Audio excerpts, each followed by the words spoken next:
Welcome to my channel. Today, we are going to look at a story that took place in 2004 in New Jersey, USA. Brittany Gregory was born on April 1, 1988 in Brick Township and was the youngest of 5 children in her family. As a result of her parents' divorce, she was left to live with her father, but maintained a close relationship with all of her siblings, especially her sister Brianna, who was 4 years older than her. In school, Brittany proved to be an excellent student, and teachers assumed she could become a scholar. Her unusual dream, however, was to become a forensic scientist and study crime scene evidence. Brittany relished her role as the baby of the family, her mother said. She was spoiled, to be sure, but not vain or arrogant. She celebrated her 16th birthday in April by holding her mother to a promise she had made to let her get her belly button pierced.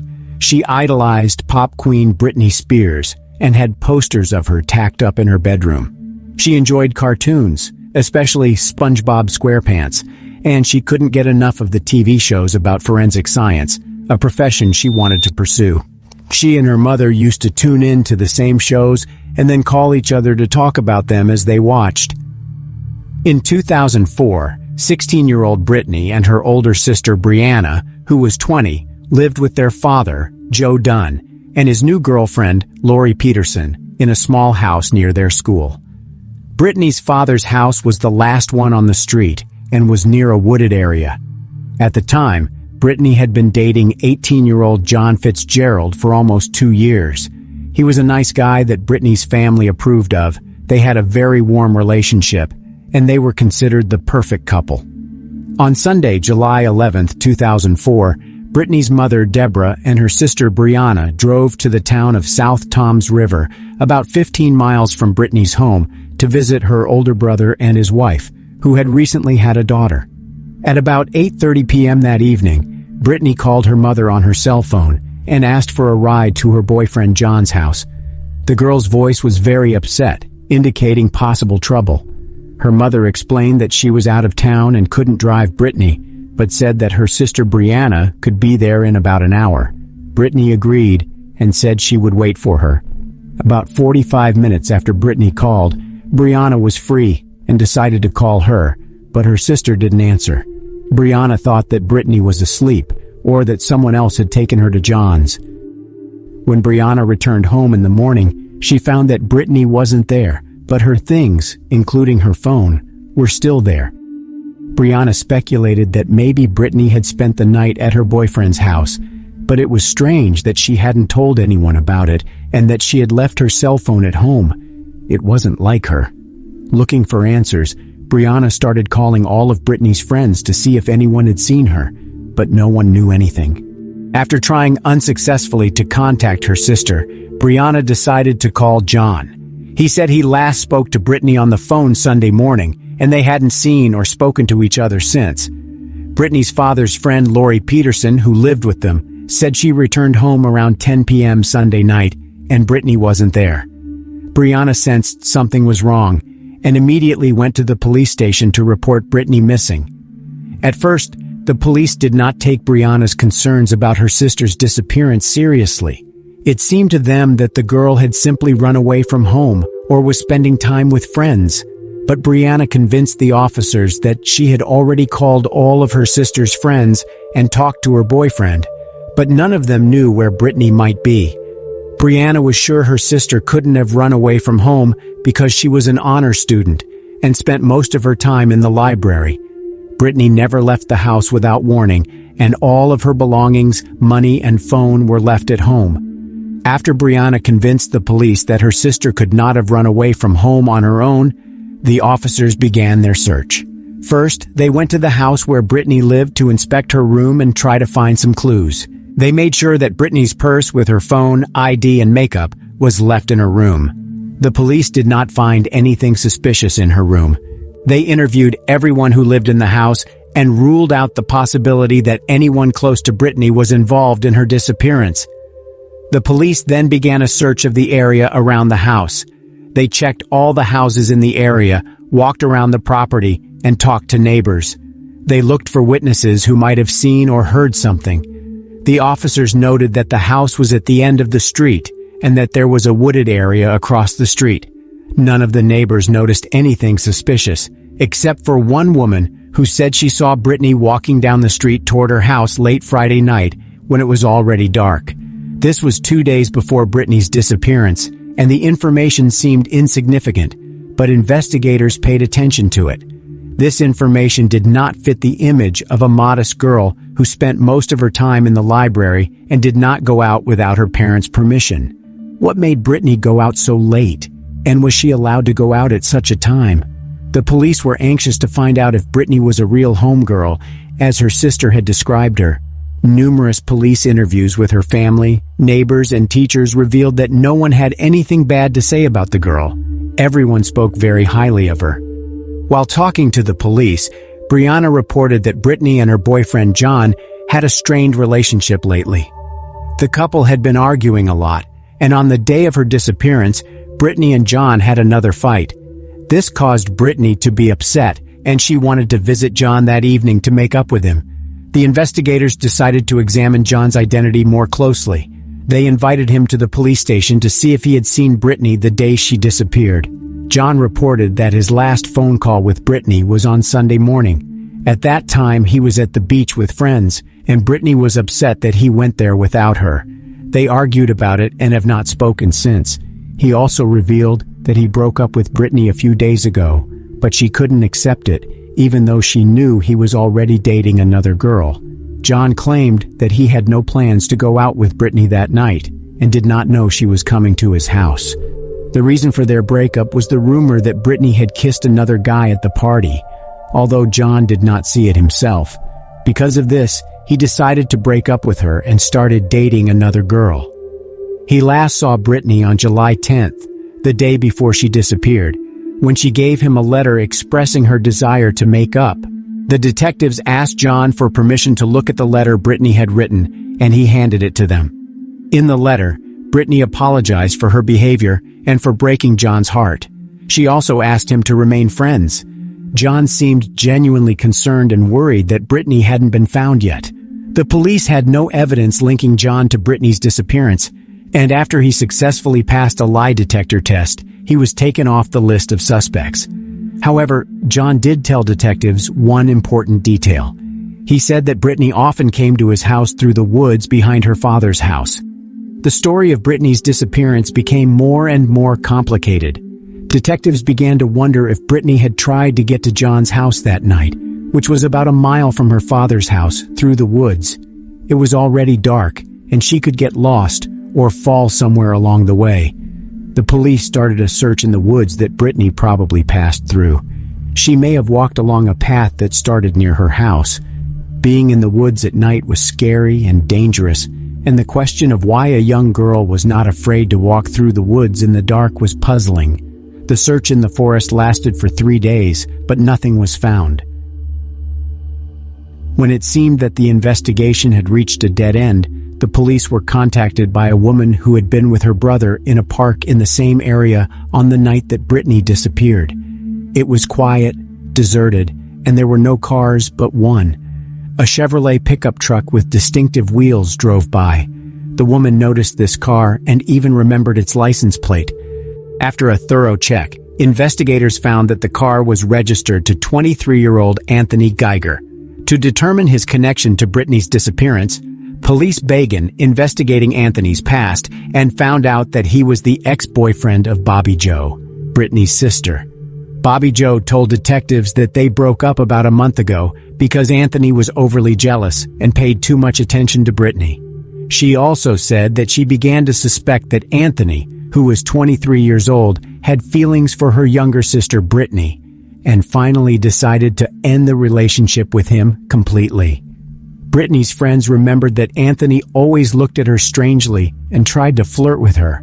The last time they met was at lunch, where Anthony tried to flirt with Brittany again.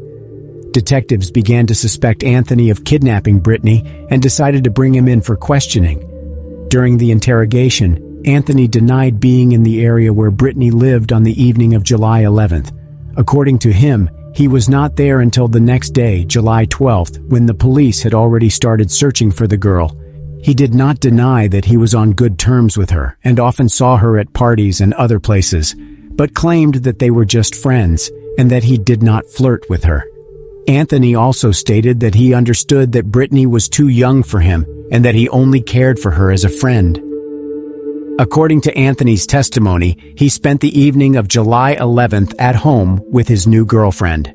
Although this girlfriend confirmed Anthony's alibi, investigators still considered him a suspect because his house was close to where Brittany lived. Investigators went back to examine the letter Brittany had written to John and noticed disturbing signs that she was saying goodbye to her loved one. They began to fear that Brittany might be hurting herself after breaking off her relationship with her boyfriend. However, Brittany's parents rejected this version, believing that their daughter was smart and determined and would not give up her grand plans because of her breakup with her boyfriend. They believed Brittany was too in love with life. After the investigation again stalled, the police decided to reach out to the public through the media to find possible witnesses. In addition, police officers from other areas joined the investigation to assist. Brittany's parents also decided to take an active part in the search because they were tired of doing nothing and waiting. They decided it was time to take action and started going door to door and asking people in the neighborhood, but it didn't work. The police decided to go back to where it all started, to the house where Brittany lived. Even if she had decided to walk through the woods to meet her boyfriend, it was unclear why she had left her phone in her room. Could someone have kidnapped her right out of the house? If so, did she know that person? Did she trust him? During a thorough search of the house, the police found something important in Brittany's room, namely her personal diary, which contained a handwritten letter. The contents of this letter were of great importance to the police as it pierced the veil of secrecy surrounding family relationships. In the letter, Brittany described her life, her relationships with her friends and boyfriend, her schooling, and she also focused on her family. In particular, she wrote that she comes from a dysfunctional family, that every Sunday she visits her older brother who is in jail, that her mother is a drug addict, who left her when she was 9, and that she now has to live with her father, with whom she is not very close, and his girlfriends. She also wrote that she is not perfect and that she has had to do things she is not proud of. But she doesn't want to be like her parents and wants to succeed in life. She wants to be a forensic scientist and help solve crimes. After reading this letter, the police expanded the pool of suspects and turned their attention to Brittany's family, who had not previously been considered as potential suspects. Detectives began checking on each member of Brittany's family and discovered that a male massage parlor was operating out of the house where she lived. Lori Peterson, a friend of Brittany's father, served different men every day, but all the neighbors knew that she did not give massages, but provided intimate services for money. It turned out that many people knew about it, and Lori herself did not hide it, handing out her business cards around the area. Neighbors also reported that suspicious people often gathered at Brittany's father's house to use illegal substances. To the police, this indicated that the atmosphere in Brittany's home was dysfunctional. Various men, most of whom Lori did not know, came to use her services. It was possible that one of her clients had kidnapped Brittany from the house. More than 100 police officers began working to identify everyone who had been in Joe Dunn's house in the past month. It was a very difficult task. But a week after Brittany went missing, on July 18th, police announced the arrest of a murder suspect. Brittany's family was shocked by the news, since she had been reported missing and her body had not been found. When a picture of the suspect was shown on television, Brittany's mother, Deborah, recognized him. It turned out to be her longtime friend, 38-year-old Jack Fuller Jr., who had attended all the family gatherings and had been close to them for 20 years. His daughter was engaged to Brittany's brother, who was in prison. Deborah was in shock. Why had Jack been arrested and charged with murder, since Brittany's body had never been found? The family couldn't believe that Jack could have been involved in this case, since his children were friends with Brittany. They still hoped Brittany was alive. Fuller, a hardened criminal, threatened the neighbors of his Howell home for most of his adult life. According to court records and interviews, he broke into cars, houses, and garden sheds, used and sold drugs, threatened a man with a baseball bat, fought with police and lied to them about his identity after being arrested for drunk driving. He has been arrested more than a dozen times in the last 10 years alone. He has served time in state prison for theft and parole violations. According to neighbors, many of his crimes went unreported because people were afraid of him. The last time he was tried, he was sentenced to 5.5 years in prison and was released a year before Brittany disappeared. Brittany's parents assumed that Jack might steal money or jewelry to buy drugs, but they did not believe he could hurt their daughter. Shortly after Fuller's arrest, it became known how the police were able to link him to Brittany's disappearance. It all began with a call received at the police station. The caller said that a few days earlier he had met Jack, who had complained to him of back pain that had developed after he had buried the girl's body in the sandy soil. Jack assured him that the place where he had hidden the body would never be found, and asked how deep the body should be buried so that the animals would not smell it. The police invited the informant to the station and suggested that he wear a listening device to meet with Jack Fuller and question him about the crimes, including the murder. The informant agreed, and at the meeting, Fuller told him that he had buried the girl's body in a remote location and that he would never be found. Although he confessed to committing the murder, he never mentioned Brittany's name. In addition, Fuller stated that he needed to kill someone else who knew too much, pointing to his friend Tommy, who was in the car and did not hear these words. The detectives were sure that Tommy knew something important that could help solve the case, or Jack Fuller would not have wanted to get rid of him. They went to Tommy's house and took him to the station for questioning, but he refused to cooperate, saying he didn't know anything. The detectives knew that he was lying. To prove their point, they played a recorded conversation in which Jack says he wants to kill Tommy because he knows too much. Tommy realizes that he is in danger and decides to cooperate with the police. He tells them that the night Brittany disappeared, he and Jack were driving around the neighborhood smoking crack. They stopped in front of Brittany's house, and Jack decided to go inside to talk to her father about some things.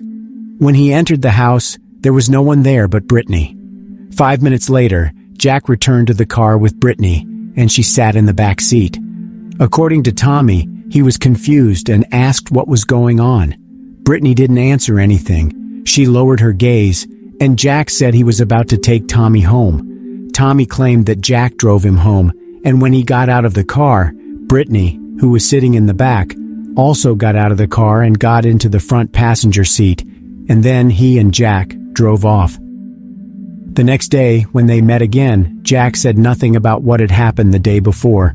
They stopped at a car wash where Jack gave his car a good wash inside and out. This was unusual because he had never done it before.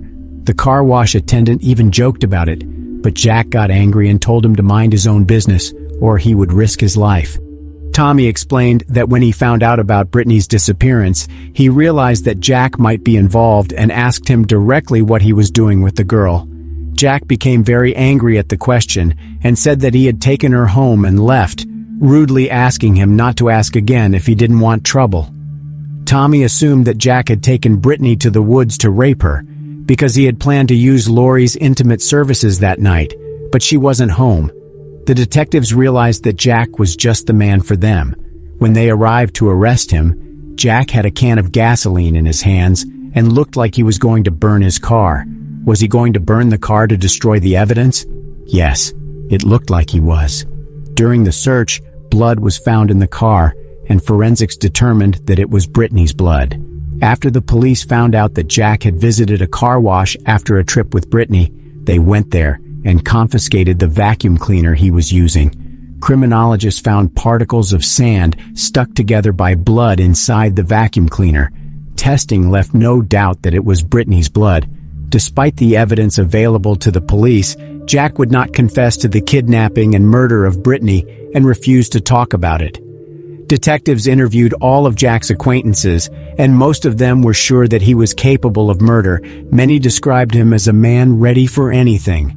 Despite the fact that Jack didn't work anywhere, he always had money. During the investigation, it turned out that on the night of Brittany's disappearance, one of the patrol officers saw a car parked on the side of the road near the woods. It was Jack Fuller's car. At the time, it was not known that Brittany had disappeared. When the officer approached Jack, he said he was looking for his dog, which had run off into the woods. Given this information, the search for the body focused on the area where the officer saw Jack's car.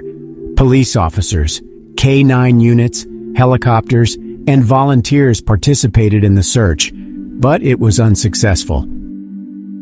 Investigators speculated that Brittany was desperate for someone to drive her to her boyfriend's house that night. When Jack showed up at her house, she asked him to do it.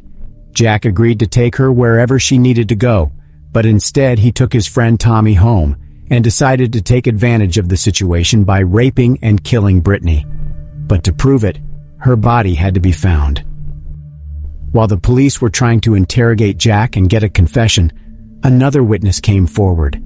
A woman called the police and said that if Jack Fuller really did kill Brittany, she might know where he hid her body. This woman was a former drug addict, and Jack once held her hostage for months before she escaped. During that time, she had gotten to know Jack well and knew all his secrets, where he went and what he did. He often went to the same places and took her with him. One day he showed her a place near a power line and told her it was a great place to bury her and that no one would ever find a body there. The detectives did not believe the woman at first and began asking her questions. She reported that the site was in Lakewood and that the soil was sandy.